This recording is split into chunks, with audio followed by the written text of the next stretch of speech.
Well, welcome to our Words Matter podcast online chat with Kel Richards, our wonderful wordsmith there in Sydney. Kel, I want to pick up a discussion we had on the show, but I think we need to extend it a little bit beyond just, proper nouns, personal surnames. In the case of the Prime Minister, there's this debate, is he Albanese or Albanese, which is the Italian pronunciation, but it extends beyond names, doesn't it, to is Paris, Paris, or Rome, Roma, and beyond. What's the rule? Look, you're absolutely right. And I spent a long time on this ABC committee called SCOSE.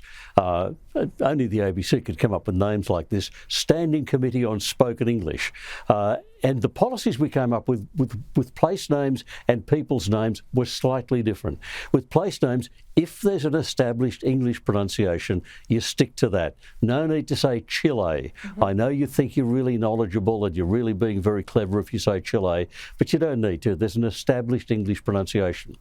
The distinction is, in the case of an individual, it's their name. So, and if they're a prominent public figure, then how they want it said is how we at SCOSE decided it should be said.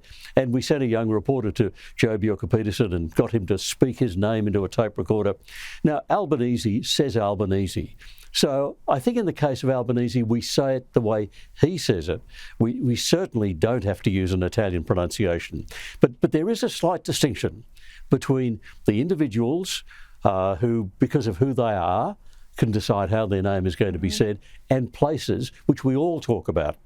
And if we've got an established English name, stick to it.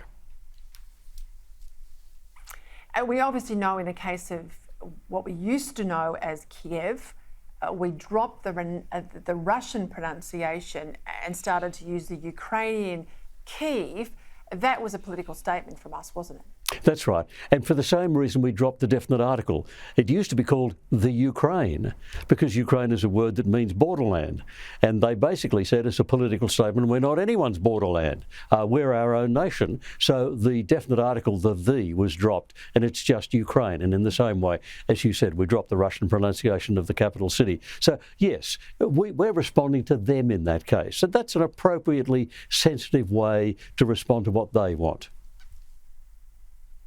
Right, this one's not so much a word, but I guess a deterioration in our language. Mike wants to get your view on the rise of vulgar language. He points particularly to swearing, which always used to be around in low-level stuff, but there's been an elevation of pretty crude language in movies and television. What's your take on that? I'm old enough to remember when it was different. I'm old enough to remember when those words were not said in movies, on radio, on television. Years ago in shearing sheds, shearers had a cry. They used to call out, ducks on the pond, and it meant a woman was walking into the shed, so you stopped swearing. I mean, kids nowadays wouldn't believe that ever happened, if people ever cared about it. But that's the way it used to be. Nowadays, this woke young generation who are very ready to take offence at anything we say or do are really happy to give offence. So consequently, in the movie scripts they write and the pop song clips they do, things like the F word are there again and again and again. Mike referred to this in his email. He said they have female lead characters using the F word over and over again to appear tough. And I think the movie makers are trying to appear sophisticated and grown up, when in fact that kind of constant use of vulgar language, I think, is about as clever as a 15-year-old trying to shock dad. That's what it is. I mean, they're just trying to, they're in a kind of arrested adolescence where they think it's clever to say things like that. It's not clever. And it's just a shift of our society. It is a pejoration of the English language. I do think it's interesting, the furor last week about Tom Jones' Delilah and the Welsh rugby fans who sing it at the ground and its connotations, they say, in relation to domestic violence. That same woke crowd up in arms about Delilah love to turn on that hip-hop, African-American, mainly American music that's, I think we're generous calling it music. Some of those lyrics are absolutely offensive and misogynistic. And let's be honest, there is violence in a lot of old pop songs. Olivia Newton-John stabbed her true lover by the banks of the Ohio. If you started knocking out all the songs with any violence in them, then the radio stations that play oldies playlists would lose about half their playlist. They are not part of real life. They are part of poetry, and they are part of entertainment. And taking it too serious like that, that's silly. That really was silly. I thought the reaction to the song Delilah was silly because there's just so many songs like that. Anyway, it's a kind of hypersensitivity, which I think is probably an extension of the hyper-individuality which plagues our age like a disease. All right, let's get back to some words. Peter from Secret Harbour in WA wants your take on the term GetGo. Now, I use GetGo quite a bit. I'm a bit interested in knowing exactly where it comes from as well. Black American slang.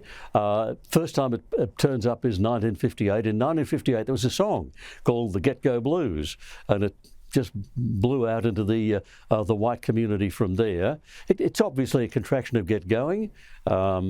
It doesn't irritate me the way it irritates some people. You might as well say start, but GetGo is okay. And it's got a bit of alliteration, and it's a nice, short, snappy 2 syllables. So GetGo is okay, but that's where it comes from the Black American community and their slang. All right, another irritant, this time from Peter in Langwarrin, which is just outside of Melbourne in Victoria, or towards the Gippsland way. He says one of his pet hates is the term absolutely. Now, you get it tacked on to the end of sentences all the time. What do you think? I've been fighting a battle against absolutely for years, and I'm getting nowhere, I have to tell you. We're losing this one. I just think I've come to the conclusion that, in fact, it's a reflection on the fact that we live in an untrustworthy society. You on your program have talked about the level of trust in our society, and that declining trust that exists in our society means people now don't expect to be believed. They don't expect their yes to be taken as yes. So they put it more forcefully. They say absolutely.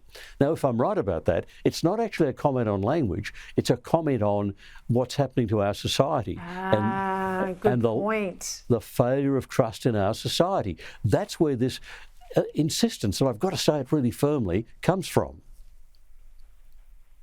It's a bit like the repetition with politicians. Yes. You know, I seriously think this, or I genuinely believe that. Well, if you believe it, we want to assume it's genuine, and you don't need to add that extra qualification in there.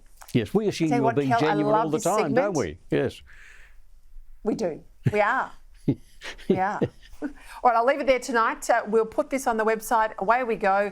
There's been a lot of positive feedback, so we'll keep this up. Thank you for your time. I know you're doing overtime for us here on Credlin, but we love it. I love doing it. I love chatting with you about these things. Excellent. Well, head to my Instagram page, Peta Credlin AO, or Kel's website, auswords.com.au. Give us your words, phrases, pronunciations, whatever you like. We'll look into them either on the program next week or back here in our online podcast. That's it. See you later. Peta Credlin.